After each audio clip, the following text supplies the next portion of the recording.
Festival et le confort d'été. Non, je rigole. Alors, merci d'être présent. Nous allons vous parler en fait d'un projet de collaboration industrielle entre les sociétés Soprema et A2C Préfa. Projet qui a donné lieu à la conception d'un bâtiment sur lequel nous allons pouvoir aussi vous exposer le retour d'expérience quant à l'atteinte des performances RE 2020. Donc moi je m'appelle François Magueur, je suis chef de marché des produits biosourcés chez Soprema. Et cette introduction faite, je passe la parole. Donc bonjour, Nathalie Chang, je dirige le bureau d'études Tribu Énergie, qui est un bureau d'études en flux d'énergie et environnement. Et François, Thierry, après, d'accord. Alors, donc, bref rappel, hein, bon, vous le savez, l'ARE 2020 va entrer en application avec ces trois grands piliers que sont l'énergie, le carbone et le confort d'été. Sur l'impact carbone, une des grandes nouveautés qu'il va y avoir avec l'ARE 2020, c'est de prendre en compte l'impact carbone de la construction et notamment à travers un calcul d'analyse du cycle de vie. Dans cette analyse du cycle de vie, le calcul, on va multiplier des quantités de matériaux par des données environnementales qui sont soit des valeurs par défaut, soit des fiches de déclaration environnementale et sanitaire FDES de la base IGNES, notamment pour les matériaux de construction. Et la petite nouveauté, c'est qu'on va multiplier ça par un facteur d'adaptation du bâtiment. Et ce facteur d'adaptation, en RE 2020 qui est le plus impactant et bénéfique, notamment pour la dalle bébé, c'est la pondération dynamique. C'est-à-dire que dans la pondération dynamique, on va considérer que plus une émission a lieu tôt, plus son impact carbone est important. Ce qu'on va en fait céder en fin de vie, ce qu'on va relarguer, sera moins impactant puisque on va multiplier donc l'impact par exemple en fin de vie par le coefficient d'ACV dynamique qui est de 0,57 à la fin. Donc c'est très favorable, cette méthode de calcul va être très favorable notamment aux matériaux biosourcés. Dans cette RE 2020, donc effectivement, on va avoir une exigence de résultats, de résultats à ne pas dépasser à travers un coefficient qui s'appelle le IC Construction. Et donc là, le bâtiment qu'on va vous présenter, vous voyez que dans cette RE 2020, on est sur des bureaux et on a des renforcements progressifs qui vont aller de 2022 à 2031. On est sur des valeurs provisoires, hein, puisque dans le décret, dans l'arrêté qui ont été publiés l'été dernier, on n'a pas encore les valeurs de bureau et d'enseignement. Ce sont les valeurs qui, pour l'instant, ont été transmises au CSC2E sur lesquelles on s'est appuyé. Je reprends donc la parole. Alors, je vais vous présenter rapidement en fait, l'histoire de cette synergie industrielle. Avec tout d'abord une présentation rapide du groupe Soprema. Donc, c'est une société familiale fondée en 1908 qui est aujourd'hui présente un peu partout dans le monde et qui a depuis plusieurs années décidé de proposer des produits pour une construction la plus responsable possible. Ça a commencé en 87 avec la végétalisation. Et ça continue encore aujourd'hui. La dernière de nos nouveautés dans le domaine, c'est la gestion des eaux pluviales et le Pavatextile qui est un isolant en coton. C'est passé par le cool roof et la ouate de cellulose qui, contrairement à ce que tout le monde croit, est le premier isolant de l'histoire du groupe Soprema. Ce n'est pas du tout le polyuréthane pour lequel tout le monde nous connaît. Notre première usine d'isolant, c'est bien la ouate. Donc nos métiers, étanchéité, différents types, je ne vais pas tous vous les citer. L'isolation, le bâtiment que vous voyez là est isolé en fibre de bois d'ailleurs, assez comparable à celle qu'on va retrouver dans la dalle bébé. Des lanterneaux de différents types, de la distribution de matériaux et des travaux. Soprema Entreprise en France qui est un très gros façadier, bardeur et charpentier métallique. Dans le biosourcé, Soprema y est donc depuis une bonne quinzaine d'années maintenant avec la ouate de cellulose qui est fabriquée en fait à partir de papier recyclé, des journaux et différents types de papier. On va défibrer, déchiqueter ces papiers pour en faire un isolant en papier, en fait des flocons de papier qu'on va pouvoir utiliser soit en construction ossature bois, soit dans les combles. C'est pas une technique très nouvelle, hein. Les Canadiens ont inventé ça il y a exactement 100 ans. Ça date de 1921, la ouate de cellulose. La fibre de bois, elle, est fabriquée à partir des déchets des scieries. Hein. C'est le bois dont personne ne veut. Le bois tordu, le bois scolité, les copeaux d'aubier. Et on va déchiqueter et défibrer ces matériaux pour en faire des panneaux isolants. Et donc l'histoire commune de Soprema et ADC Prefa, ce partenariat industriel pour développer les produits qui vont vous être présentés un peu plus en détail. Le constat, c'était qu'aujourd'hui, pour aller biosourcer et décarboner une enveloppe de bâtiment ou une superstructure, un vrai souci, ce sont les dalles.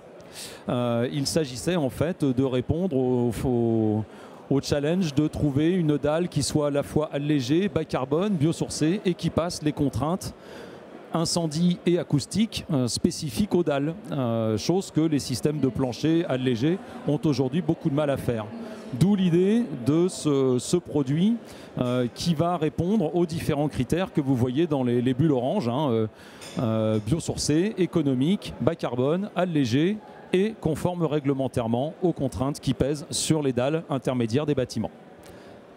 Et je passe la parole ah, oula, excuse-moi, je suis passé trop vite. Ah, Thierry, on peut revenir en arrière? Bon, c'est pas grave, je me présente. Bon. Donc, je m'appelle Thierry Nivière, je suis directeur opérationnel d'ADC Prefa. Donc, beaucoup de choses ont été dites déjà sur la dalle bébé.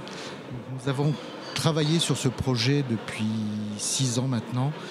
Sur la mixité des matériaux. Le but, c'était de ne pas travailler qu'avec un seul produit, mais de mixer le béton et le biosourcé. Donc, nous sommes fabricants de prédales depuis très longtemps, nous savons ce que c'est. Et donc, nous avons travaillé 3 fois, c'est-à-dire on a travaillé sur le bois avec Soprema, le biosourcé. On a travaillé sur le béton, c'est un béton qui est bas carbone, voire même très bas carbone. Et on a travaillé aussi sur les aciers qui sont que des aciers recyclés. Donc, le but de ce système, effectivement, c'est d'alléger la dalle, François l'a dit, d'avoir toutes les performances mécaniques du minéral, d'avoir les performances aussi de portée. Donc aujourd'hui, un plancher bébé, c'est 2 épaisseurs. Waouh, ça va mieux? C'est passé, c'est bon. Donc on a 2 épaisseurs, on a une épaisseur de 20. Je suis trop près. Il faut que je mette plus près? Je suis désolé, je ne suis pas habitué. Donc on a 2 épaisseurs de 20, d'accord, qui vont de 0 à 6,50 m de portée et une épaisseur de 23 qui va de 6,51 m, voire de 0 à 7,50 m de portée. Nous sommes sur le développement d'une gamme beaucoup plus complète qui ira jusqu'à 35 d'épaisseur. Nous travaillons aussi sur le mur bébé parce que nous sommes fabricants de pré-murs avec le même principe, c'est-à-dire de travailler sur des bétons bas carbone, sur des aciers recyclés et on intègre donc du biosourcé de chez Soprema à l'intérieur. Donc on dégrade un petit peu la performance thermique du mur, par contre on améliore énormément les performances environnementales. Donc la dalle nervurée, je vous ai expliqué, c'est du béton bas carbone, des panneaux d'isolant et une sous-face qui est l'équivalent d'une face pré-mur, donc qui est vraiment ce qu'il faut au niveau des architectes. Les aciers, ce sont des aciers recyclés, on l'a dit tout à l'heure. Voilà, aujourd'hui, nous avons en dalle bébé de 20 sur des nervures de 9 cm. Donc l'épaisseur du biosourcé fait 9 cm. Ça nous ramène 9 kg d'équivalent en biosourcé, en équivalent mètre carré de plancher. Pour la dalle de 23, on est à 12 kg. Voilà, vous avez la dalle ici. Donc la dalle qui est livrée sur le chantier, en fait, c'est juste l'après-dalle, les nervures et le bois. L'entreprise vient compléter en mettant un treillis soudé dessus et couler une dalle de compression de 5 cm. La dalle bébé intègre, comme les prédales, tous les réseaux électriques et plomberie. Voilà, ils sont intégrés, donc on vient découper, on vient fraiser le bois pour intégrer tous les réseaux électriques dedans. Une explication sur comment on arrive à l'équivalence 27 kg d'équivalence carbone au mètre carré. On part d'un plancher béton traditionnel qui fait entre 53 et 55 kg d'équivalent carbone au mètre carré. On crée du vide, on enlève du béton, donc forcément on enlève du carbone. On vient mettre du biosourcé, donc on redescend encore de 10%, on arrive à 41 kg. On met du béton bas carbone, voire très bas carbone, parce que les performances de nos bétons sont très bons. On redescend à 33 kg. On met des aciers recyclés, on arrive à 30 kg. Alors 30 kg, c'est ce qui est sur notre fiche FDES. Pourquoi? Parce qu'on ne sait pas comment va couler la dalle de compression. Qu'est-ce que va couler comme type de béton l'entreprise? Si l'entreprise décide de couler une dalle de compression en bas carbone et de mettre des aciers recyclés, on arrive effectivement à 27 kg d'équivalent carbone par mètre carré. Pour une indication, un plancher bois CLT, même performance technique, c'est-à-dire avec faux plafond, faux plancher, on arrive à peu près à 25 kg d'équivalence carbone au mètre carré. Donc on s'approche vraiment des équivalences. Ça va mieux? Ouais, c'est bon. On s'approche vraiment des performances bois au niveau du carbone. Aujourd'hui, on a commencé l'exécution, donc on coule dans notre usine des dalles bébés. On a des chantiers en cours qui sont sous ATEX. On va déposer un avis technique là, le mois prochain qui sera beaucoup plus complet avec une gamme qui ira, je vous l'ai dit tout à l'heure, jusqu'à 35 cm d'épaisseur. Voilà, donc c'est le même système qu'une prédalle. Les entreprises ne sont pas du tout perdues. Elles posent une dalle bébé exactement de la même façon dont elles posent une prédalle. Ce sont des dalles qui peuvent être sans été, mais nous conseillons de mettre un été pour éviter effectivement le pianotage au niveau des joints de prédalle. Juste un petit tableau sur les avantages économiques. Vous avez ici un tableau en X et en Y. Donc vous avez l'équivalence carbone en Y et puis vous avez le coût en X. Donc on a pris un plancher prédalle qui se situe aux environs de 60 kg d'équivalent carbone au mètre carré et qui se situe au niveau prix aux alentours de 90 € du mètre carré. Vous avez un plancher coulé en place qui est aux alentours de 50 kg, 50-55 kg d'équivalent carbone et qui est pareil, un petit peu moins cher, à 80 € du mètre carré. Vous avez des planchers bois, mixte bois, c'est-à-dire avec les poutrelles bois et du béton au-dessus qui se situent, eux, alors avec des performances évidemment carbone qui sont très très basses et qui sont à un coût aux alentours de 150 € à 180 € du mètre carré. Vous avez les planchers CLT qui eux sont encore plus performants au niveau carbone mais qui eux sont assez chers. Après c'est un choix. Alors nous, notre plancher bébé, c'est l'optimum prix-performance où en fait on a un bon ratio, je trouve, entre l'équivalence carbone et le coût. Voilà, donc c'est quand même une performance. Aujourd'hui, on a des très bons retours sur effectivement le coût. Alors ça, c'est le coût d'un mètre carré plancher fini. Voilà, puis je repasse la main à Nathalie. Merci Thierry. Donc effectivement, donc là je vais vous présenter l'extension des bureaux d'A2C. Donc c'est un bâtiment de bureau qui est situé donc à Bray-sur-Seine, qui va faire 400 mètres carrés. Donc on avait des objectifs de notre bête d'ouvrage assez ambitieux en matière d'énergie et de carbone. Donc puisque l'objectif c'était d'atteindre un label E+, C-, mais avec une conception la plus low-tech possible. Hein. Donc il n'était pas question d'avoir quelque chose d'hyper complexe. Donc là, en matière d'énergie, on atteint un niveau énergie 3, selon le référentiel le plus C-, et un niveau carbone 1. Alors carbone 1, bon, pourquoi? Parce que en fait, sur le carbone construction, donc produits de construction et équipement, on est plutôt très bon. On est à niveau carbone 2, mais il se trouve que dans le label E+, C-, le fait qu'on utilise une pompe à chaleur comme source énergétique du projet, ça nous plombe en fait le bilan énergétique global en matière d'approvisionnement. En matière de biosourcé, on arrive au niveau 1 et on a opté, comme c'est un bâtiment qui fait 400 mètres carrés, pour une certification bâtiment énergie environnement de chez Prestataire. Alors, ce qui est intéressant maintenant, c'est de regarder comment ce bâtiment se positionne en RE 2020. Donc on a resimulé nos calculs pour regarder comment se positionner. Donc là, sur le coefficient Bbio, en fait, on va être à un niveau Bbiomax RE 2020 moins 40%. Donc ça, déjà excellentissime. Avec donc bien sûr, là, on a les planchers en dalle bébé, mais également les murs bébé. Donc effectivement, ça nous permet d'être largement en dessous des seuils qui sont envisagés actuellement pour la future RE 2020. En matière de CEP NR, CEP énergie, IC énergie, eh bien, il se trouve qu'en matière de CEP aujourd'hui, par rapport au seuil annoncé, on est à moins 39%. Par rapport au CEPNR, on est à moins de 30% et le IC Énergie, on est à moins 66%. Alors, bon, on a opté sur le projet pour une pompe à chaleur, donc plutôt très performante, mais sans, avec, on a aussi effectivement choisi pour atteindre le niveau énergie 3 de mettre en place des panneaux photovoltaïques. Et sur le bâtiment de bureau en lui-même, pour le IC Construction, aujourd'hui, on atteint 840 kg de CO2 par mètre carré. Et le projet en dalle bébé arrive à moins 17% par rapport au futur seuil qui est annoncé. Donc effectivement, l'impact sur ce projet, on a la superstructure du bâtiment. Si elle était en tout béton, on serait à 165 kg de CO2 par mètre carré. Les planchers intermédiaires représentent 20% du poids carbone de l'ensemble du bâtiment. Et en fait, la dalle bébé nous permet, comme vous l'avez vu à travers ce que Thierry Nivière a présenté, des gains considérables par rapport à une dalle béton classique.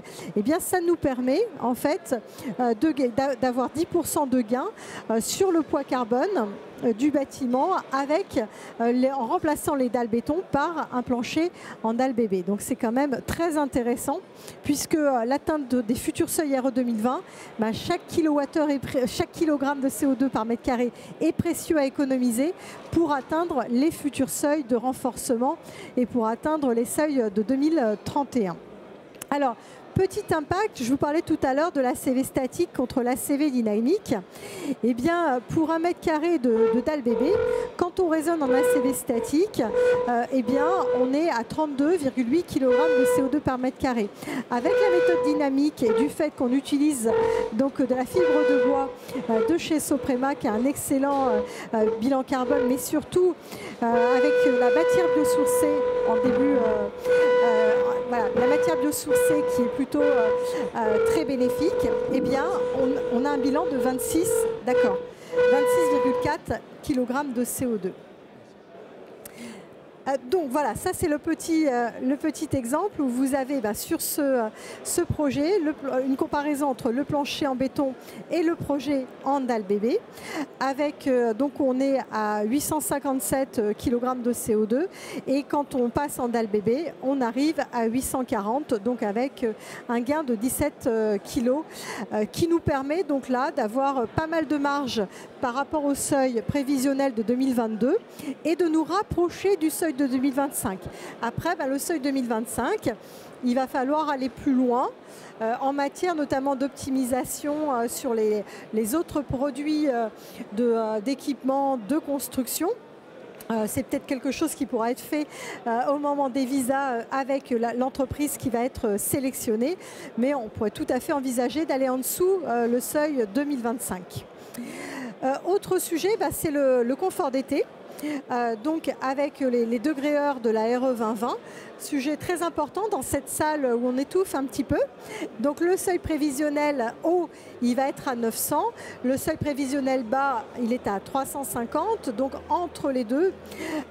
Donc on est effectivement entre les deux, mais largement en dessous en fait du seuil maximal des degrés-heures de la RE 2020, puisqu'on a 551 degrés-heures. Et puis là, c'est pour conclure en fait, la dalle bébé, là on vous a présenté un exemple sur un immeuble de bureau, mais c'est une solution très très opportune aussi sur un immeuble collectif. Donc là on a fait un petit calcul sur un immeuble collectif R+4, où vous voyez que plus on a de planchers intermédiaires, plus l'impact carbone est important, parce qu'effectivement sur l'immeuble de bureau, on n'avait qu'un seul plancher intermédiaire. Donc finalement, ça paraissait pas extraordinaire comme gain, alors que sur un immeuble collectif R+4, on a beaucoup plus de planchers intermédiaires et ça nous permet de gagner 46 kg de CO2 par mètre carré. Et là, vous voyez que la solution nous permet tout de suite d'être sous le seuil de 2025 de cette future RE 2020. Donc, moi, je n'ai qu'un mot à dire. Je ne peux pas revenir en arrière. Mince. Il n'y a plus personne. C'est qu'effectivement, la dalle bébé, c'est vraiment une solution que nous, on propose systématiquement en variante sur nos opérations à l'attention des maîtres d'ouvrage pour vraiment se poser la question de la pertinence de cette solution technique qui répond vraiment aux enjeux économiques, aux enjeux carbone et puis la facilité de pose aussi qui reste dans une pose traditionnelle. Alors, qui devait prendre on n'a personne. Est-ce qu'on peut revenir en arrière, s'il vous plaît? Je sais pas. Voilà, si, enseignement et vision d'avenir. C'était qui? Oui, donc juste une petite, un point supplémentaire de conclusion, c'est qu'effectivement, la mixité des matériaux et le hors-site sont clairement des axes pour ajuster le ratio performance-prix de la construction par rapport à l'atteinte des objectifs réglementaires, quoi. On voit bien que la solution des systèmes préfabriqués béton intégrant des isolants biosourcés permet d'arriver aux objectifs réglementaires du premier coup et même au-delà, tout en maintenant des coûts et des méthodes de construction qui sont dans les épures, je dirais dans les standards du marché actuel, quoi. Parfait. Alors, en fait, pour les questions, Si vous avez des questions.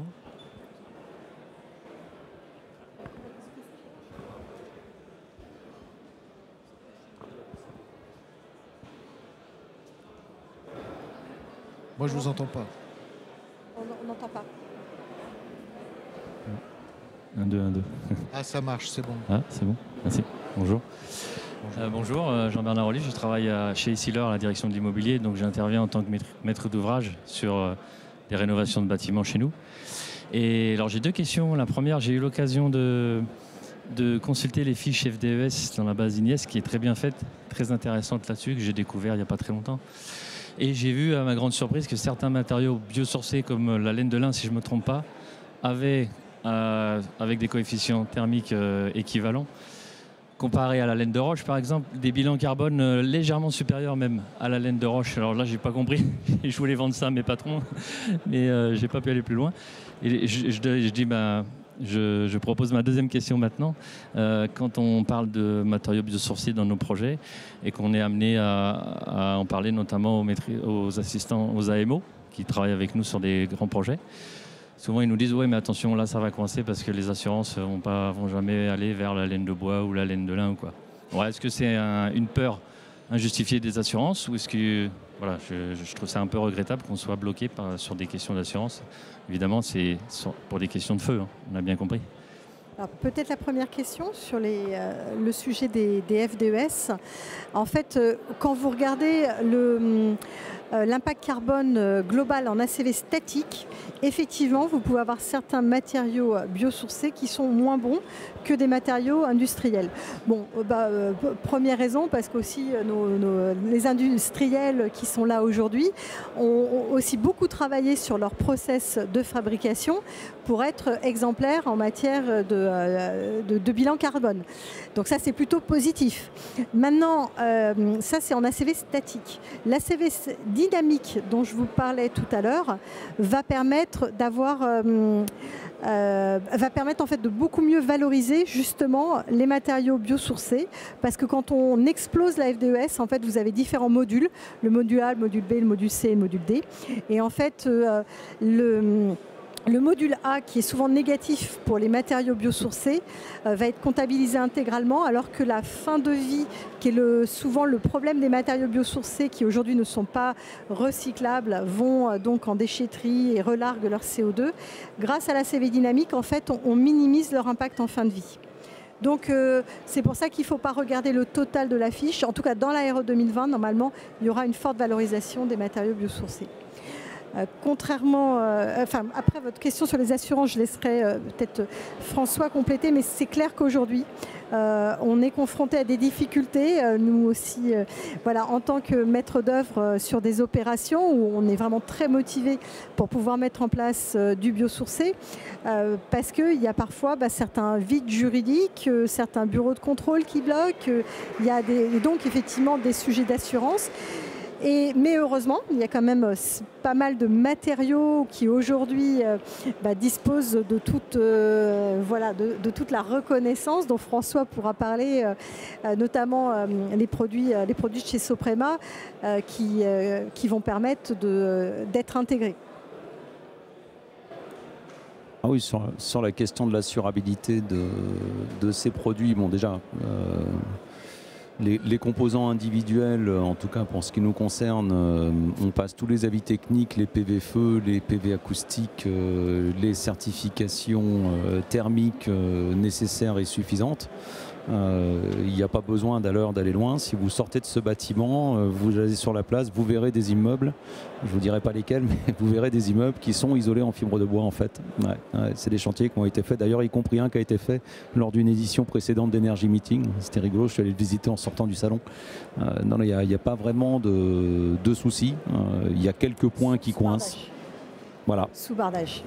Il y a point qui coince sous bardage. Petits problèmes. Ouais. Quand en enduit, tout va bien. Dès qu'on passe en bardage, voilà. Ouais. Et pour ce qui est de la dalle bébé? Pour ce qui est de la dalle bébé, il n'y a pas de problème puisque le biosourcé est enclavé, du béton au-dessus, en dessous, et donc forcément il n'y a pas de problème de feu. Bonjour.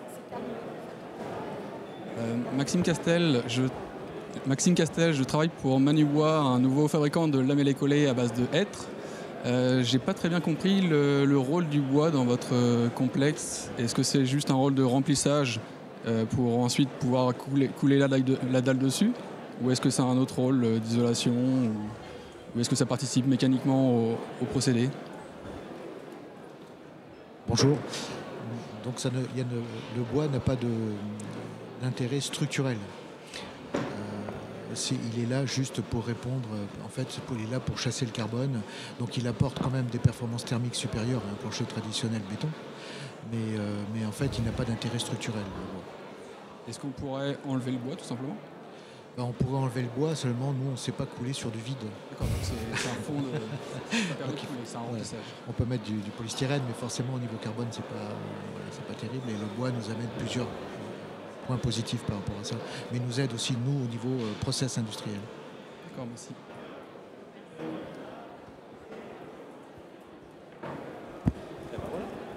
D'autres questions? Merci. Merci à tous de nous avoir écoutés.